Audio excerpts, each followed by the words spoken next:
동강원 식구들은 이곳저곳에 흩어져 농사도 짓고 어려운 환우들을 돌보며 분주히 살았습니다. 신안동 재맥교회와 봉선동의 밤나무 동산과 감나무 동산, 그리고 무등산과 화순의 도암, 또 멀리는 능곡과 벽제 진도와 한평 등 여러 곳에 흩어져 생활했습니다.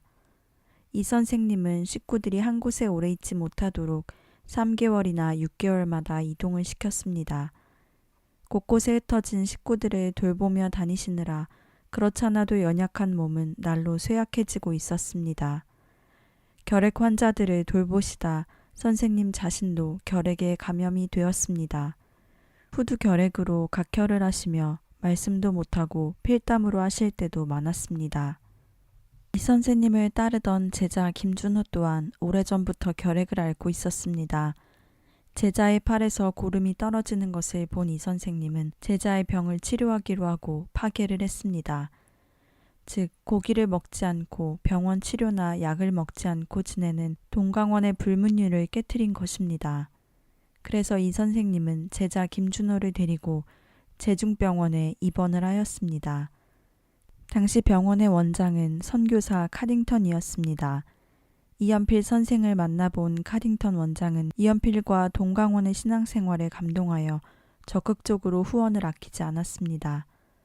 이때부터 동강원과 제중병원은 긴밀히 협조하고 활동하는 관계가 이어졌습니다. 이 선생님은 동강원의 젊은 수녀들을 제중병원으로 불러 화단을 가꾸고 병원 복도를 청소하며 굳은 심부름을 하며 봉사하도록 하였습니다. 나중에는 보조 간호사 역할도 하고 간호 실습을 마친 다음에는 간호사로 일하기도 하였습니다.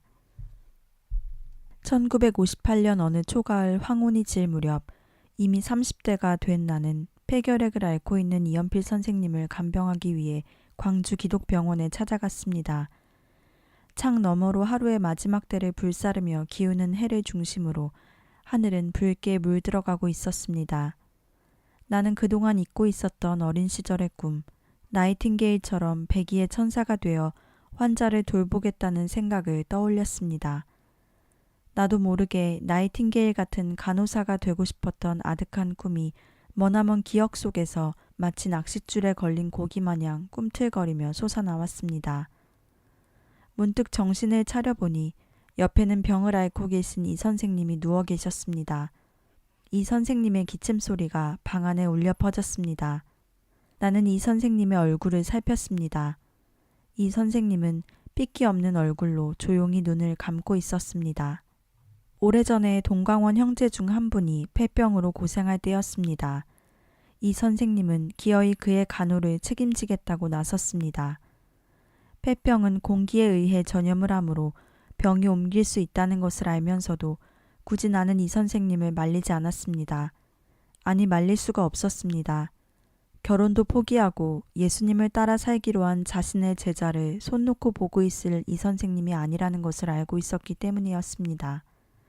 그 이후 선생님께서도 결핵으로 고생하시는 것을 알고 난 뒤 이 선생님을 그때 말리지 못한 때늦은 후에 간혹 한숨이 나왔습니다. 이런저런 상념에 잠겨 있을 때 문득 선생님이 눈을 뜨고 작은 소리로 물었습니다.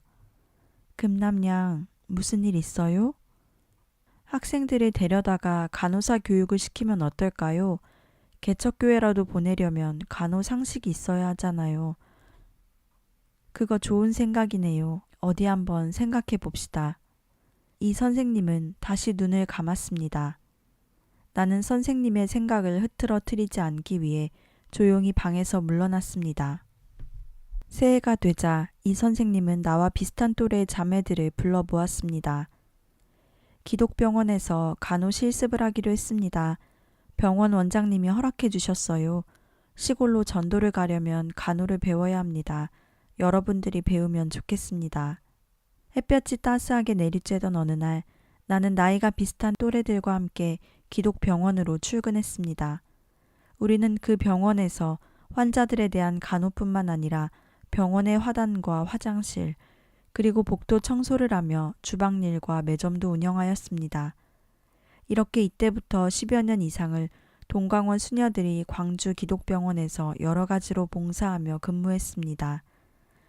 카딩턴 원장님의 배려와 후원으로 무등산의 나무꾼들에게 빵을 배급해 주는 일도 했습니다. 나는 참으로 기뻤습니다. 기도하고 꿈꾸는 대로 이루어 주시는 하나님께 몇 번이나 감사를 드렸는지 모릅니다. 그런데 내게 또 다른 유혹이 찾아왔습니다. 치사한 질투의 싸움이었습니다. 주님의 길을 따르기 위해서는 내 안에 성에 대한 애착이나 질투의 감정이 조금이라도 없어야 한다는 것을 알고 있었습니다. 그런데 나는 예수님을 앉혀야 할 마음속의 자리에 예수님보다 스승인 이 선생님을 앉혀놓고 있었습니다. 의식하지 못한 사이에 나는 선생님을 존경하는 것을 넘어 인간적인 애착심을 지니고 있었습니다. 그 증거로 선생님이 나보다 활달한 다른 자매랑 가깝게 지내는 듯 싶으면 나도 모르게 질투가 솟아났습니다. 내가 사는 목적이 무엇인데 인간에게 왜 이렇게 애착하며 살고 있을까? 나는 자신이 한심해서 아무리 마음을 다잡아 보아도 그때뿐 이내 소용이 없었습니다. 이 선생님이 친절한 말 한마디라도 잘해주는 자매를 보기만 해도 그 자매와는 말도 걸기 싫을 정도로 질투가 올라오는 것을 주체할 수가 없었습니다. 또한 이 선생님 말씀을 거역하거나 괴롭히는 형제나 자매를 보아도 미움이 일어났습니다. 어떤 이는 동광원에 나갔다 들어왔다를 반복하며 선생님을 괴롭게 해드렸습니다. 그럴 때는 차라리 동광원에 나간 사람은 돌아오지 못하도록 막았으면 좋겠다는 생각이 들 정도였습니다. 나는 평소에 이 선생님 시중을 들면서 형제 자매들이 여러모로 속을 상하게 할 때면 그때마다 조용히 금식하고 기도하시는 선생님을 자주 보아왔기 때문이었습니다. 이 모든 것은 내 안에 숨은 죄가 있기 때문이다. 나는 형제 자매를 미워하는 마음이 생기는 것도 괴롭고 그 마음이 이 선생님을 먼저 생각하기 때문이라는 것을 알고 있기에 더욱 괴로웠습니다. 내 마음 안에 이런 마음이 있는 것을 혹 누군가에게 들킬까 두려웠습니다. 그래서 아무에게 말도 못하고 혼자서 이렇게 해보고 저렇게도 해보면서 마음을 다잡으려고 노력했지만 그런 마음을 도저히 끊어내지 못했습니다. 아니, 내 힘으로는 끊어낼 수가 없었습니다. 주님만 모신다고 하면서 그 자리에 선생님을 앉히는 것은 뭐냐? 수도하고 수양을 한다는 내 수준이 이 정도라니. 나는 내 마음을 스스로 어떻게 할 수 없어 죽이고 싶을 정도로 자신이 미워졌습니다. 그 당시 이 선생님은 지도자를 양성하기 위해서 특별 교육을 갖고자 했습니다. 그래서 신안동의 제맥교회의 사택을 빌려 나를 비롯한 10명 자매들을 모아 따로 교육했습니다. 비슷한 또래의 자매들이 같이 생활하자 나는 다른 자매와 비교하면서 이 선생님께 더 잘 보이고 더 많은 사랑을 얻으려는 욕심을 품게 된 것입니다. 번민이 날마다 심해져서 나는 그만 아주 심한 절망에 빠지게 되었습니다. 그래서 이렇게 사느니 스스로 목숨을 끊는 게 낫겠다 싶었습니다. 교육생들이 사는 집에서 별로 멀리 떨어지지 않은 곳에 기찻길이 있었습니다. 그래서 무작정 기차에 달려들어 목숨을 끊기로 하고 기차 시간에 맞추어 기찻길을 갔습니다. 그런데 드물게 오는 기차가 막 떠나버려서 무작정 버스에 올라탔습니다. 어딘가에 가서 양잿물을 사고자 해서였습니다. 그 당시에는 죽으려면 값이 싸고 쉽게 구할 수 있는 양잿물을 마시는 것이 가장 손쉬운 방법이었습니다. 양잿물을 사려고 버스에서 막 내리는데 갑자기 눈앞에 이 선생님이 쓰러져 죽듯이 퍽 고꾸라지는 것이었습니다. 나는 너무 놀라서 살펴보니 이 선생님의 실제 모습이 아니라 환영이었습니다. 그 순간 나는 이 선생님의 마음을 읽었습니다. 아마 이 선생님은 영안을 갖고 계셨으므로 내가 죽으려고 하는 것을 알고 그런 모습을 보이시어 나의 계획을 저지한 것 같습니다. 나는 더 이상 선생님을 괴롭힐 수가 없어서 그 길로 집으로 돌아왔습니다. 조용히 집에 돌아와 보니 선생님은 자매들을 모아놓고 나를 위해서 함께 기도를 하고 계셨습니다. 마음으로 얼마나 죄송하고 부끄러운지 쥐구멍이라도 들어가고 싶었습니다. 그런데 그런 선생님의 마음을 느꼈음에도 불구하고 내 마음은 다시 요동치며 크게 달라지지 않았습니다.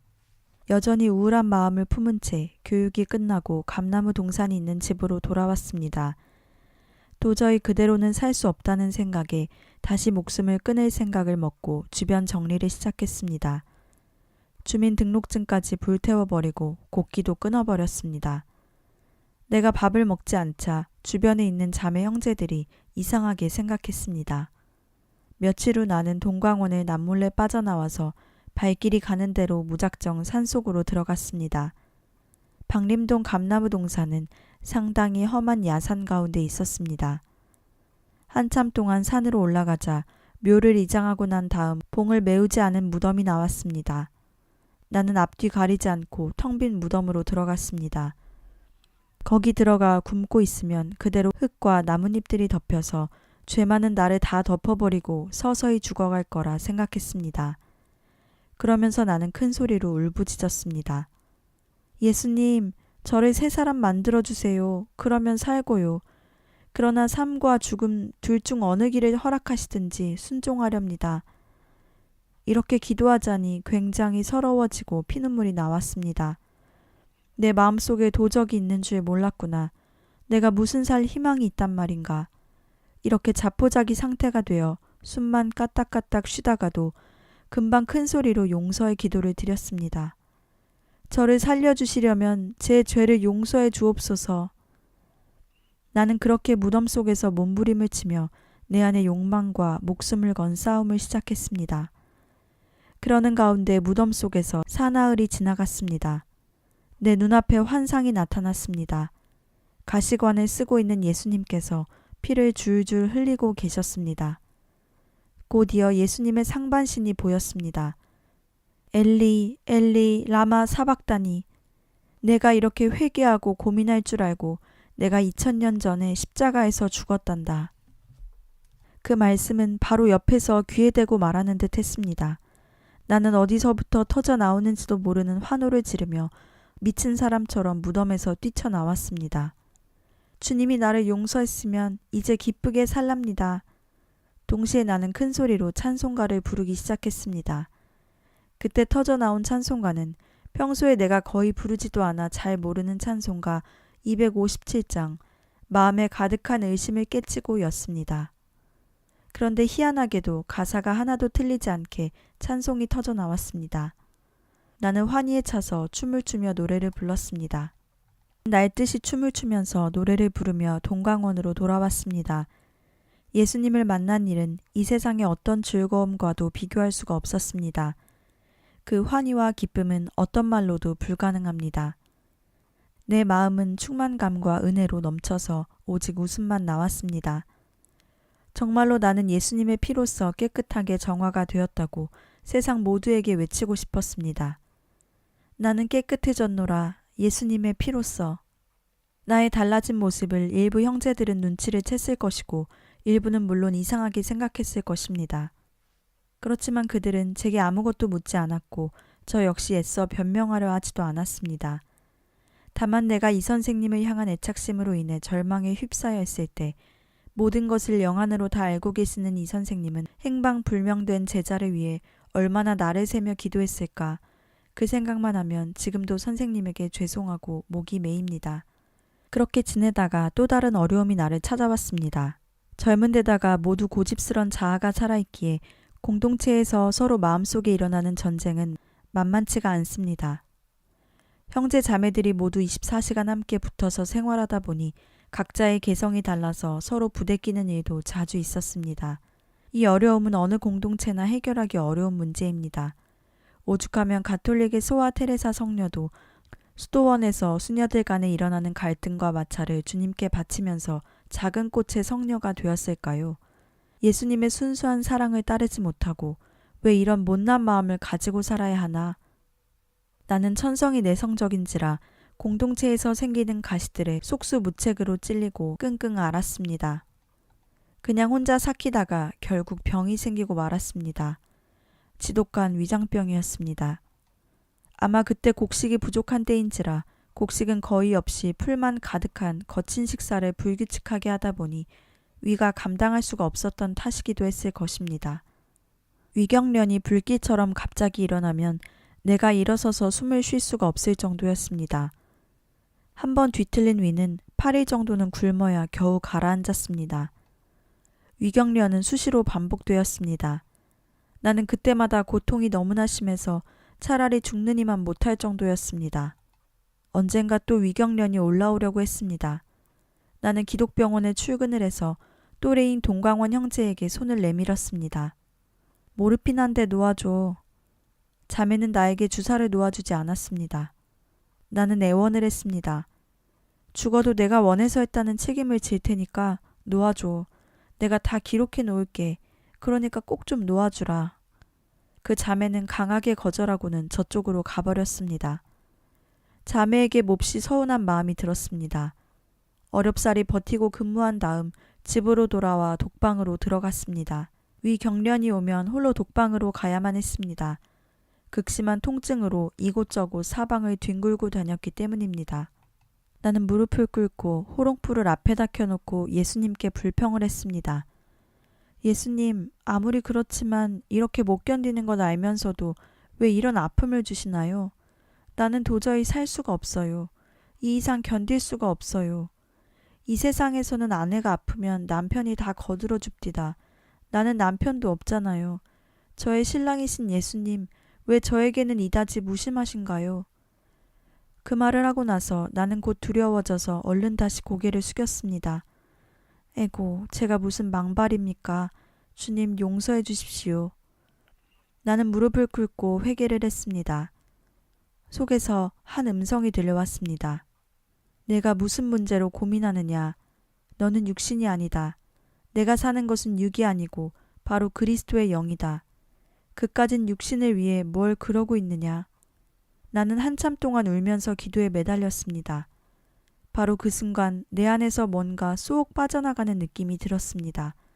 그리고 밝은 빛 같은 것이 보이기 시작했습니다. 너무 밝고 환해서 나는 말할 수 없이 황홀했습니다. 나는 휙 날아올라 밝은 빛에 도착했습니다. 밝아도 이렇게 밝을 수는 없을 정도로 밝았습니다. 누군가의 목소리가 들려왔습니다. 원 바탕이다. 나는 그 세계에 도취되어 황홀경에 빠져들었을 때 어디선가 또 한 소리가 들려왔습니다. 돌아가야 한다. 나는 돌아가고 싶지 않았습니다. 제발 이곳에 머물게 해달라고 애원했습니다. 이곳을 벗어나지 않기 위해 필사적으로 발버둥 쳤습니다. 여기가 좋사오니 천막 3개를 짓게 하소서. 베드로처럼 예수님께 고백도 했습니다. 어느 순간 그 밝던 빛이 툭 떨어졌습니다. 밝음이 없어지고 다시 툭 떨어지더니 캄캄해졌습니다. 나는 세상에 돌아가지 않으려고 발버둥 치다가 다시 육신으로 되돌아왔습니다. 천상의 빛에서 캄캄한 육신으로 떨어질 때 3단계로 떨어진다고 느껴졌습니다. 나는 이루 말할 수 없이 허탈했습니다. 영혼이 육신 안에 갇혀 사는 것은 지옥이다. 영혼이 어둡고 탁한 육신 안에 있다는 것이 캄캄한 감방 속에 사는 것이고 그것이 바로 지옥 그 자체로구나. 이런 생각과 동시에 정신을 차린 나는 호롱불 밑에서 기도하는 자세로 앉아있는 자신을 발견했습니다. 내가 경험한 그 상태가 종종 기독교 수도자들이 말하는 탈원 상태라는 것이 느껴졌습니다. 또 나는 하늘과 인간의 세상이 분명히 다르다는 것을 알게 되었습니다. 이어서 나는 또 다른 꿈을 꾸었습니다. 길을 걷고 있는데 갑자기 어디선가 하얀 옷을 입은 악마 같은 할머니가 나왔습니다. 그 할머니가 커다란 바위 덩어리를 들고 나를 내리쳤습니다. 그러자 내 몸이 두동강이가 났습니다. 그러면서 속이 뭉클해지고 혓바닥이 쏙 빠져나왔습니다. 혓바닥을 잡아 빼니까 창자가 줄줄 따라 나왔습니다. 창자를 뱉고 보니까 두 손으로 안을 수 있을 만큼 수북해졌습니다. 나는 죽었다라고 생각했습니다. 그리고 나서 손수레를 타고 어딘가를 향해 한참 갔습니다. 금남이는 죽었네, 금남이는 죽었네 라는 소리가 들려왔습니다. 나는 나의 죽음을 슬퍼하면서 울다가 잠에서 깨어났습니다. 나는 이런 꿈을 통해 믿음이 분명해지고 흔들림이 없어졌습니다. 그렇게 괴롭히며 고통스럽게 만들던 위경련도 치유가 되어 몸도 회복되었습니다. 나는 다시 평안한 상태가 되어 형제들의 어떤 모습에도 흔들리지 않고 협력해서 맡은 역할을 감당해 갈 수 있게 되었습니다. 이제 동광원 식구들은 모두 안정된 생활을 누리며 모두 한 형제처럼 지내게 되었습니다.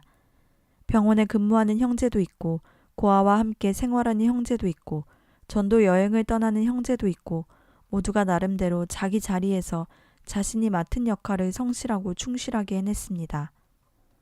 한편 이 선생님은 후두결핵이 심하여 오늘이나 내일 곧 운명하실 정도로 심각한 상태였습니다. 그래서 혹 다른 사람의 감염을 염려한 이 선생님은 도심을 떠나 무등산에서 막을 치고 지냈습니다. 아마 선생님은 생애 마지막이 될 줄 알고 계신 듯합니다. 그곳에서 나는 이 선생님의 수종을 들었습니다. 그 무렵에 선생님의 나이는 53세 정도였습니다. 이 선생님은 각혈할 때면 꼭 무릎을 꿇고서 반드시 앉아서 각혈했습니다. 내가 그릇을 대어주면 쿨럭쿨럭 피가 넘어왔습니다. 마음이 아파서 선생님에게 눕기를 권하면 나쁜 피 다 쏟고 회개가 되었는데 왜 성령이 오는 시간에 눕겠어요? 하면서 거절하였습니다. 이 선생님은 그렇게 말을 하면서 끝내 꼿꼿이 앉아서 병을 이겨냈습니다. 그런 이 선생님이 세상을 하직하려는 듯 했습니다. 나는 걱정이 되었습니다. 동강원 식구들은 아직 20대나 30대여서 영적으로 신앙이 똑바로 서 있지 않을 때이고 먹을 것도 없는데 이 선생님이 떠나면 안 될 것 같아 나는 더 선생님을 붙잡아 주세요 라고 두 손을 모아 기도를 했습니다. 그동안 이 선생님은 며칠 내 돌아가실 것 같다고 염려했지만 한 달 후에도 여전히 그대로여서 이제 안 돌아가시고 한 두어 달 쉬고 나면 병이 회복될까 하며 나는 은근히 선생님의 회복을 기대도 하였습니다. 하루는 이 선생님이 나에게 말했습니다. 금남양, 나 지금 바빠요. 다 둘러보아야 하는데 마음만 있지 몸이 안 따라주네요. 이 선생님이 말했습니다. 각혈이 멎어도 혈담이 계속 나오는 이 선생님의 말에 나는 아무 할 말이 없었습니다. 해마다 정월이면 식구들이 모여 신년 수양회를 가졌습니다. 1964년 새해가 되어 신년 수양회가 시작되자 이 선생님은 형제들에게 엎여 방림동의 동강원 본원으로 왔습니다.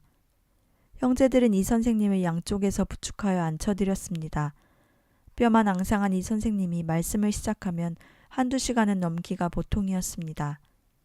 쉬지 않고 말씀하는 이 선생님의 모습은 말씀을 듣는 이들에게 숭고하고 엄숙함을 안겨주었습니다. 힘없고 작은 목소리였지만 이 선생님이 전하는 말씀은 씨앗이 되어 모두의 가슴에 깊이 와닿았습니다. 작년까지는 일주일간 진행되었던 수양회가 이번에는 한 달 내내 계속되었습니다. 이 선생님은 쉴 새 없이 말씀을 전하고는 집에 오면 녹초가 되어버렸으나 다음 날에는 또다시 힘을 얻어 말씀을 전하였습니다. 그때 주로 선생님이 하신 강론은 요한복음 15장에 대한 것이었습니다. 나는 참 포도나무요 내 아버지는 그 농부라. 물은 내게 있어 과실을 맺지 않는 가지는 아버지께서 이를 제해버리시고 과실을 맺은 과실은 더 과실을 맺게 하여 이를 깨끗게 하시느니라. 나는 포도나무요 너희는 가지이니 저가 내 안에 내가 저 안에 있으면 이 사람은 과실을 많이 맺나니 나를 떠나서는 너희는 아무것도 할 수 없음이라. 요한복음 15장 1절로 3절. 아마 이연필 선생님은 마지막 가는 길을 예견하시고 남은 동강원 식구들이 오직 주님만 붙들고 가기를 바라는 마음에서 이 복음을 잠시도 쉬지 않고 강론했던 것 같습니다. 수양회가 끝나자 나는 이 선생님이 이제 좀 쉬시겠지 생각했는데 선생님은 곧 나를 불렀습니다. 금남양, 나 마음이 급해요. 분원마다 한 번씩 순방해야 하는데. 아이고 선생님, 이제 좀 쉬셔야 해요. 뼈만 남으셨는데 어디 가시려고요. 나는 손사래를 치며 말렸습니다. 이 선생님은 여인 팔을 올려 알통을 만들면서 대답했습니다. 금남양, 나 살쪘어. 나는 기가 막혀 말이 안 나왔습니다. 그날 저녁 기묘한 꿈을 꾸었습니다.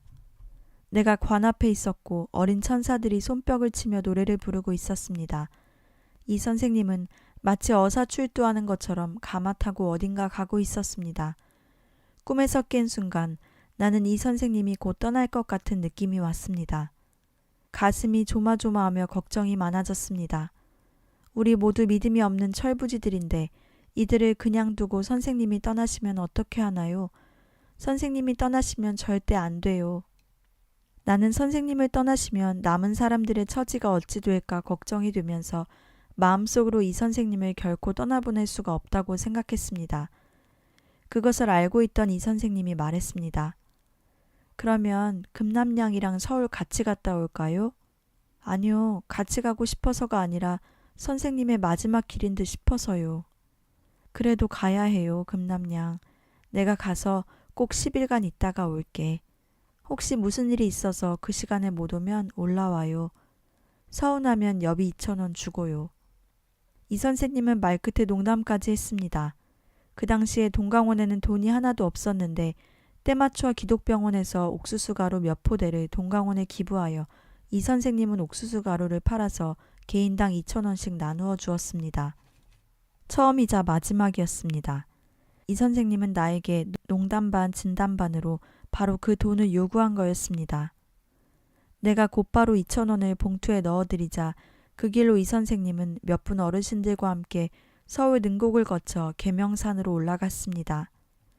이 선생님을 마지막 길로 보내놓고 나는 방 한 칸을 비워서 10일 동안 금식기도를 작정했습니다. 예전엔 가끔 금식기도를 하면 음식을 먹지 않아도 힘이 없거나 지치지는 않았습니다. 그런데 이번에는 금식한 지 6일 정도 되던 날 너무너무 기진맥진하여 방 안에 누워버렸습니다. 바로 그때 비몽사몽간에 어디선가 이 선생님이 날 부르는 소리가 들렸습니다. 금남양! 예, 나는 얼른 대답하며 일어났습니다. 나 가요. 이 선생님은 웃으시면서 순식간에 새처럼 푸드득 날아갔습니다. 꿈결 같은 그 황홀한 모습을 바라보고 있자니 신기하게도 그동안 길게 꽉 잡고 있었던 이 선생님에 대한 애착이 딱 정리가 되었습니다.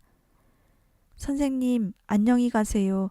선생님 하실 사역은 다 끝났어요. 이제 우리 일이에요. 선생님을 붙잡은 것도 우리 욕심이니까 잘 가십시오. 나는 기쁘게 이 선생님을 보내드렸습니다. 나는 처녀 중에 제일 먼저 출가했기에 다른 누구보다 걱정이 많았습니다. 나는 때로 예수님이 하신 일보다 이 선생님이 하신 일이 더 믿어졌습니다. 그러니 제 신앙은 제대로 서지도 못하는 어린아이와 같았습니다. 거처할 집도 없는 상황 속에서 이 선생님이 돌아가신다면 이단으로 몰린 동강원 공동체가 해산되지는 않을까 하는 조바심으로 끝까지 선생님을 붙잡으려고 했습니다. 그런데 이런 걱정스럽고 막막한 마음을 변화시킨 것은 순간이었습니다. 이 선생님은 떠나시면서 퍼드득 새처럼 올라가는 모습으로 나에게 큰 위로와 평안을 남기고 떠나신 것입니다. 동강원을 하나님께서 맡아주시고 하나님께서 이끌어 주시리라는 확신이 들었습니다. 다음 날 서울에서 이 선생님이 세상을 떠났다는 연락이 왔습니다. 나는 몇 분과 함께 서울로 올라가는 기차에 올라탔습니다. 서울에 올라가자 이 선생님을 만나러 온 다성 류영모 선생님과 마주쳤습니다.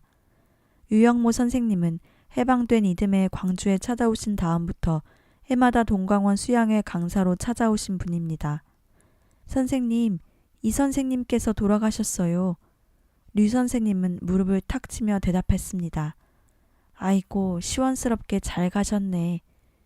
예, 참 잘 가셨어요. 아주 잘 가셨어요.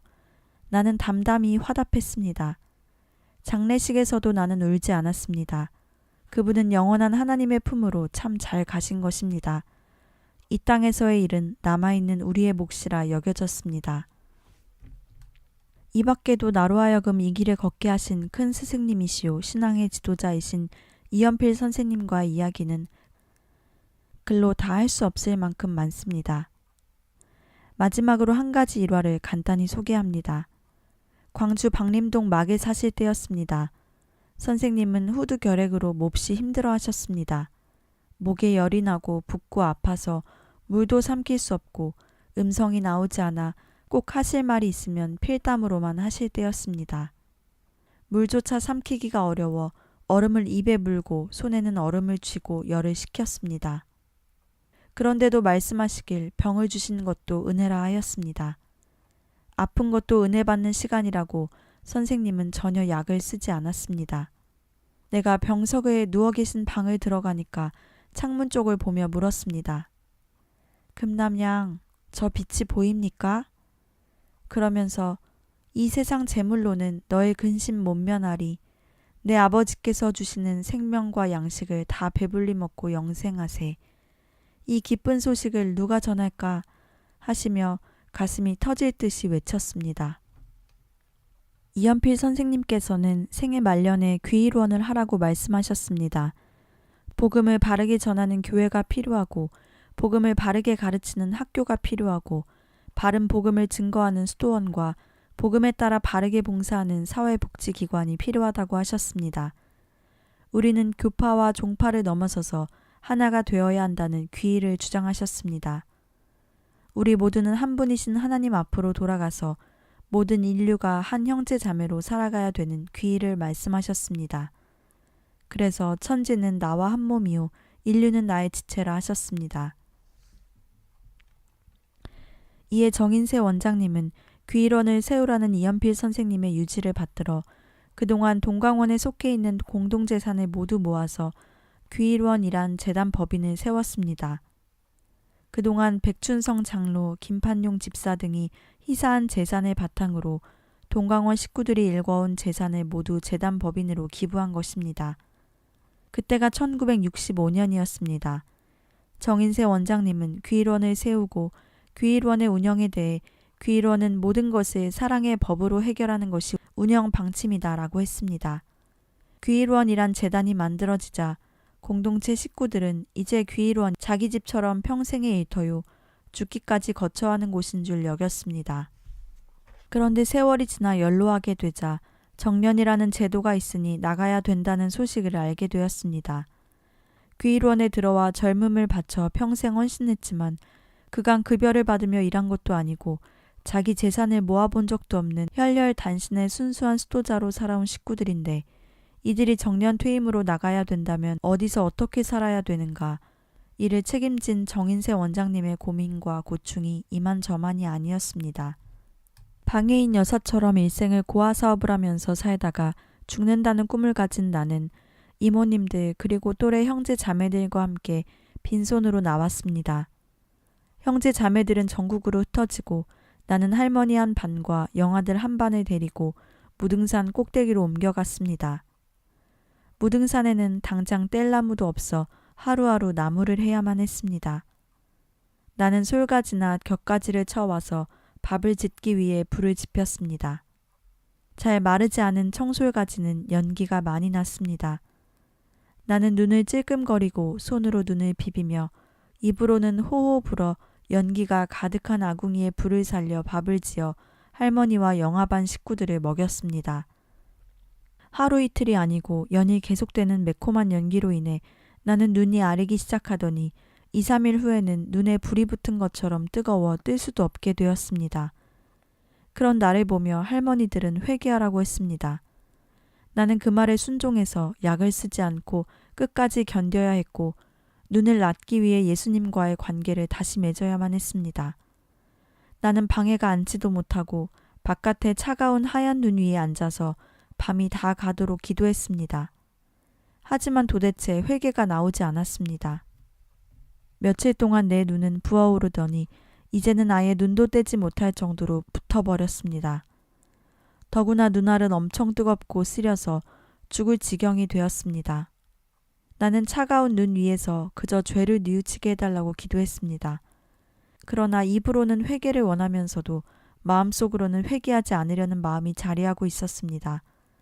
그러던 어느 순간 내 뜻과는 상관없이 갑자기 회개가 쏟아지기 시작했습니다. 말로 표현할 수 없을 정도로 계속해서 죄가 발견되면서 회개가 연거푸 튀어나왔습니다. 나는 자리에서 벌떡 일어나 아무도 없는 방으로 들어가 기도에 매달리기 시작했습니다. 회개 더 주세요. 이 정도는 가볍습니다. 내 대신 예수님께서 십자가에 죽으셨어요. 회개 더 주세요. 나는 울고 울고 또 울면서 통회를 했습니다. 얼마나 울었는지 기운이 다 빠져나간 나는 잠이 들었습니다. 하루가 지나고도 꿀잠이 계속되어 이틀 동안 내리 잤습니다. 그러자 정신을 못 차릴 정도로 아리고 뜨겁던 눈이 더 이상 아프지 않고 완전히 나아 있었습니다. 그 많은 회개의 눈물을 쏟을 때 열이 한꺼번에 함께 다 빠져나간 까닭이었습니다. 괴로움을 겪은 만큼 은혜가 온다는 것을 새삼 다시 한번 깨달은 순간이었습니다. 시간은 쉴 새 없이 흘러 나라도 안정되어 가기 시작했습니다. 1970년대 후반 정인세 원장님은 귀일원 이모님들 퇴임 후의 노후 대책을 고민하였습니다. 그러고는 남원 대산면 웅교리에 있는 야산 바로 밑 마을에 오랫동안 살아온 김교님의 도움으로 3만 평을 구입했습니다. 그곳이 바로 지금 남원 동강원의 태자리입니다. 어느 날 정 원장님과 어른들이 새벽 예배가 끝난 후 말했습니다. 떠돌이 생활을 접고 완전한 자리를 잡을 땅을 구했어요. 야산 3만 평이니까 새벽마다 예배 끝나고 개간을 하시오. 모두 기가 막혔습니다. 박림동에서 그렇게나 고생했는데 또 산을 개간하라니 아무리 십자가 길이라 해도 이것은 너무하다는 생각이 들었습니다. 더구나 농기계도 전혀 없었습니다. 나를 위시해서 모든 이들은 선뜻 나서지를 못했습니다. 정 원장님은 그런 우리를 그저 가만히 지켜보았습니다. 시간이 흐르면서 차차 나는 남원 웅교리 땅을 생각해보게 되었습니다. 동료들과 함께 의논도 해보았습니다. 선뜻 그 일에 나서는 청년이 없었습니다. 그때부터 나는 시도 때도 없이 기도에 몰입했습니다. 시중을 들고 있는 이모님을 도와주거나 밥을 먹거나 깨어있는 모든 시간과 심지어 잠자는 순간까지도 계속해서 쉬지 않고 기도를 했습니다. 세상으로는 안 가고 싶습니다, 주님. 어떻게 할까요? 얼마 시간이 흐른 후 나는 어른들의 말에 순종하기로 결정했습니다. 꼭 주님의 뜻이라면 죽더라도 한 발짝이라도 가고 죽겠습니다.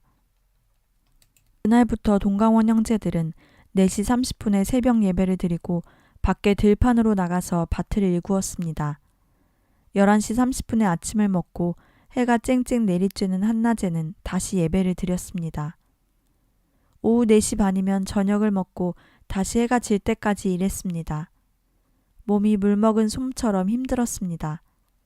그런데 힘든 만큼 영적으로 기쁨이 찾아왔습니다.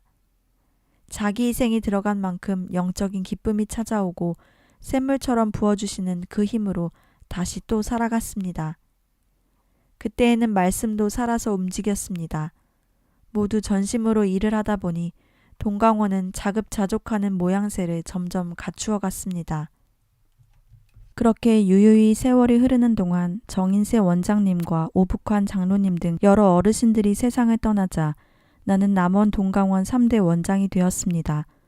처음 이곳에 왔을 때는 그야말로 황무지처럼 척박했지만 그동안 돌밭을 고르고 개간하여 밭이 되고 논이 되고 임야가 되었습니다.